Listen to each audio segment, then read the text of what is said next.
Maligayang pagbabalik sa Filipino Movie Recap. Ikukwento ko sa inyo ang isang sports drama film na pinamagatang Tyson. Now sit back and enjoy the movie. Umiikot ang pelikula sa isang bata at basagulerong nagngangalang Mike Tyson na naghahangad na maging isang professional boxer. Sa kanyang paglaki, napasama siya sa maling grupo ng mga kaibigan. Isang araw, pinilit si Mike ng kanyang mga kaibigan na atakihin ang isang grupo ng mga kabataan gamit ang isang baril. Hinarap at pinagbabaril niya ang mga ito ngunit sa kabutihang palad ay walang nasugatan.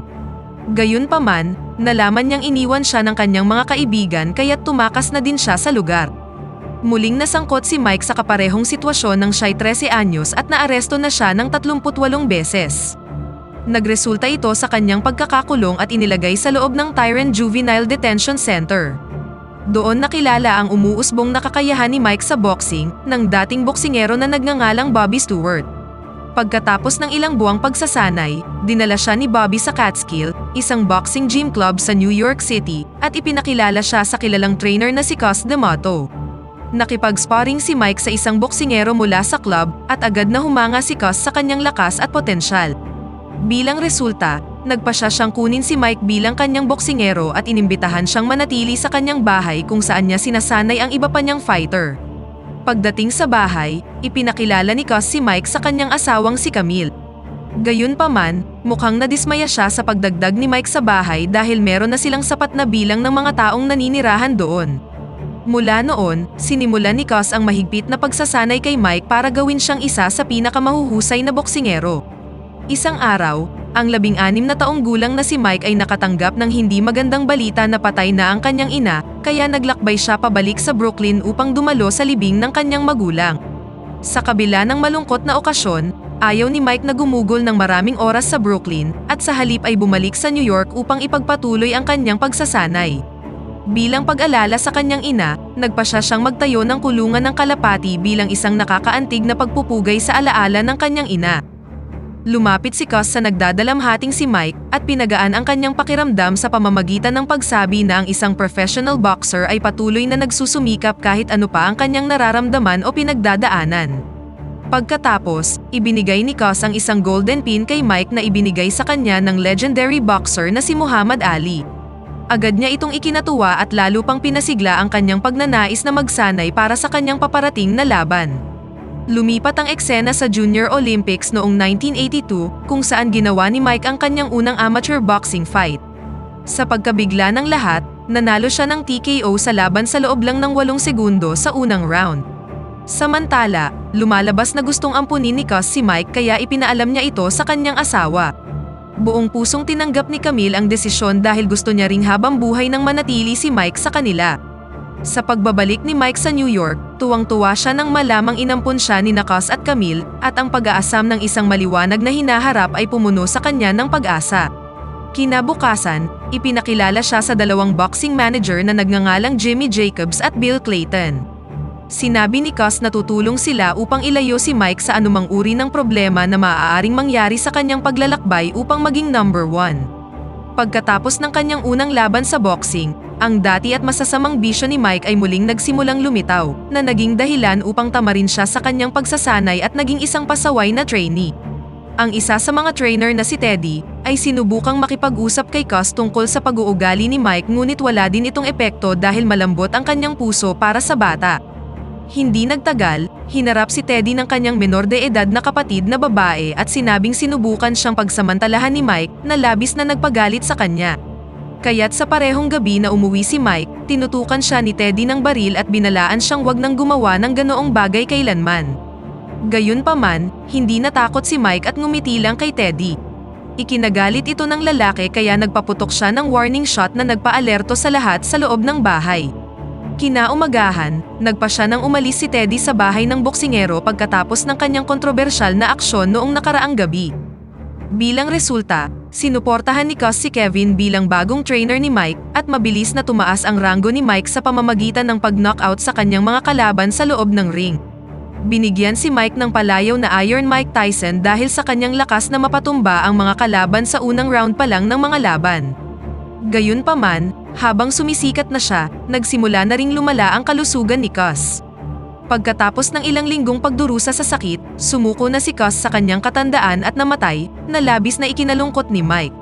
Ngayong wala nang natitira upang mag-manage kay Mike, nagpa siya si Jimmy na pumalit bilang kanyang manager at tiniyak na hindi niya iiwan ang boksingero. Lumipat ang eksena sa taong 1986 kung saan nakibahagi si Mike sa boxing match laban kay Trevor Berbick sa Las Vegas para sa WBC Heavyweight Championship. Ganap na nangingibabaw si Mike sa laban at sinira ang world record nang siya ay naging pinakabatang kampyon sa kasaysayan ng boxing sa edad na 20. Isang araw, habang pinag-aaralan ang laban para sa paparating na match, tumanggi si Mike na manatiling nakatutok at sa halip ay nanood ng isang patalastas kung saan ang isang magandang modelo na nagngangalang Robin Givens ay nakuha ang kanyang atensyon. Agad siyang nagka-interes sa dalaga at tinawagan pa ito upang yayain siyang lumabas kasama siya. Sa kabutihang palad, nagpakita siya sa kanyang sunod na match laban kay Tony Tucker. Mahina ang ipinapakitang performance ni Mike sa mga naunang round dahil sa pressure na nandoon si Robin. Napansin ito ni Kevin at gamit ang kaunting motibasyon, sa wakas ay nagbigay na si Mike ng isang nakakaaliw na palabas at nanalo sa laban at napanatili ang kanyang heavyweight title. Pagkatapos ng laro, umuwi sina Mike at Robin sakay ng limousine kung saan humantong ang mga bagay-bagay sa pagpalakpakan ng dalawa. Makalipas ang isang taon, lihim na ikinasal si Mike sa 3 buwang buntis na si Robin. Sa kasamaang palad, hindi rin nagtagal ang kanyang kaligayahan dahil pagkatapos ng kanyang kasal, ipinaalam sa kanyang namatay na si Jimmy dahil sa sakit na leukemia. Nagbigay ito ng emotional stress kay Mike dahil muli siyang nawalan ng taong minahal at pinagkakatiwalaan niya. Pagkaraan ng linggong yun, habang papunta sa libing ni Jimmy, nilapitan si Mike ng isang boxing promoter na nagngangalang Don King. Dumating siya na may dalang isang napakataas na offer na walang boksingero ang makakatanggi. Subalit sa kanyang pagkabigla, tinanggihan ito ni Mike at sa halip ay nagpas siyang gawin si Don King bilang kanyang fight promoter. Kasunod ng desisyong ito, maraming kontrobersya ang pumalibot kina Bill Clayton at Don King nang magsimula silang mag-agawan para sa fight contract ni Mike sa hinaharap. Kalaunan, nakisali na rin si Robin sa kontrobersya at inakusahan sina Bill at Don ng panloloko kay Mike at paggamit sa kanya para sa pera. Pagkalipas ng ilang buwan, sina Mike at Robin ay nagdusa mula sa pagkakalaglag ng kanilang sanggol, na higit na nagpa-stress kay Mike at nawala na siya ng gana sa kanyang pagsasanay. Isang araw, nagpakita siya sa boxing club makalipas ang maraming araw na pag-absent at pinagalitan siya ni Kevin dahil sa kanyang pagiging pabaya. Gayunpaman, walang pakialam si Mike at nagsimulang magsanay ng walang ingat. Sa pagkadismaya sa kanyang ugali, sinabi ni Kevin na hindi naman talaga nabuntis si Robin at nagmamaktol siya ng walang dahilan. Dito nabunyag na nagsinungaling talaga si Robin tungkol sa kanyang pagbubuntis upang manipulahin si Mike na pakasalan siya. Naisapubliko ang balitang ito, ngunit gayunpaman, galit na galit si Mike na marinig ito mula kay Kevin. Kaya bilang tugon dito, isa-isa niyang tinawag ang 2 trainer sa ring at walang awa silang pinagbubugbog.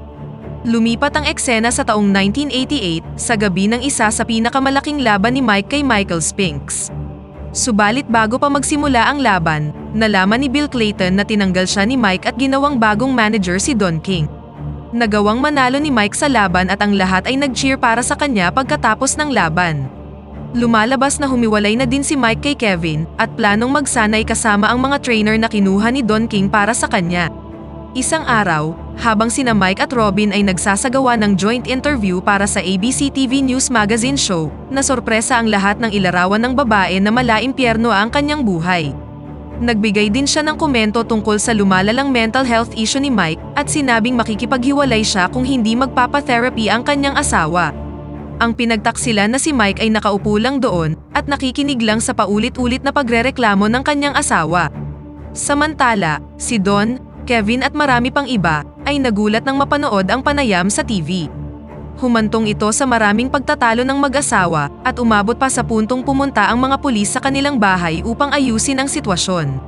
Sa isang pagkakataon, dumating ang mga pulis at nasaksihan ang pag-aalboroto at pagsira ni Mike ng ilang gamit sa bahay, habang si Robin at kanyang ina naman ay nagpasya ng umalis sa bahay. Ilang araw pagkatapos ng insidente, pinanood ni na Mike at Don si Robin sa TV na nagsabi sa press na si Mike ay naging mapang-abusong asawa at sinabing nag-file na siya ng divorce. Upang makalimutan ang mga problema, pumunta si Mike sa isang club kung saan nilapitan siya ng maraming babae na gustong magsaya. Sa gitna ng maraming tao, nakaharap niya ang isang dating kalaban na nagsimulang insultuhin si Mike at pati na rin si Robin. Sa sobrang galit, sinuntok ni Mike ang boksingero at pinatumba siya bago tumakas sa club sakay ng kanyang limousine. Lumipat ang eksena sa taong 1990 sa Tokyo, Japan, sa sunod na professional fight ni Mike laban kay Buster Douglas.